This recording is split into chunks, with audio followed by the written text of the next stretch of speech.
ఇప్పుడు వరకు చూసుకున్నట్లయితే రేవంత్ రెడ్డి గారి పరిపాలన ఎలా ఉందంటే ఏం చెప్తారు? రేవంత్ రెడ్డి పరిపాలన దేశంలో నెంబర్ 1 ఉంది. ఈ రాష్ట్రం అనేది రైతుల పరంగా బోనస్ 500 బోనస్ ఇచ్చిన రాష్ట్రం దేశంలో మొట్టమొదటి రాష్ట్రం. ఏది వడ్లకు పర్ క్వింటాల్ ప్లస్ రుణమాఫీ రైతు భరోసాను పెట్టారు. రుణమాఫీ అనేది ఒక 2 లక్షల వరకు అని చెప్పారు. ఒరిజినల్గా అయింది ప్రతి కుటుంబానికి.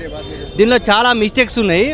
ప్రభుత్వం ఏదైతే అపోజిషన్లో ఉండగా వాగ్దానం ఇచ్చిందో మేనిఫెస్టో పెట్టిందో ఆ పరంగా ప్రతి రేషన్ కార్డుకి 2 లక్షల వరకు తెలియని వాళ్ళు గత ప్రభుత్వంలో చేయని వాళ్ళు ఈరోజు మీకు 2 లక్షల రుణమాఫీ కాలేదు కదా మీకు ఎందుకు కాలే అని చెప్పి అపోజిషన్లో క్వశ్చన్లు వేసుకుంటావు రైతులను ప్రజలను మనవేరే గురి చేస్తారు. గత ప్రభుత్వంలో వాళ్ళు చేస్తానే వాగ్దానం చేయలే. 2 లక్షల వరకు చేసిన ప్రభుత్వం ఇది గొప్ప ఘనత ఈ ప్రభుత్వానికి.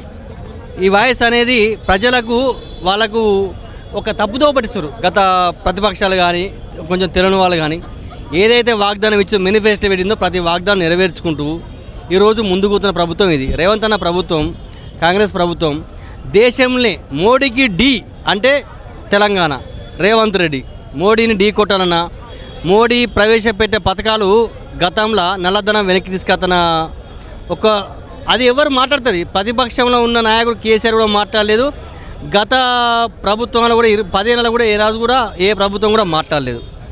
ఈరోజు అవన్నీ పక్కకు పెడితే ఈ ప్రభుత్వం పేదల ప్రభుత్వం ప్రజాప్రభుత్వంలో ప్రతి సంక్షేమం ప్రతి పని మా మానకొండ నియోజకవర్గం తీసుకుంటే కవంపల్లి సత్యనారాయణ ఆధ్వర్యంలో 3300 ఇండ్లు అయితే ప్రతి పేదలకు అందినాయి.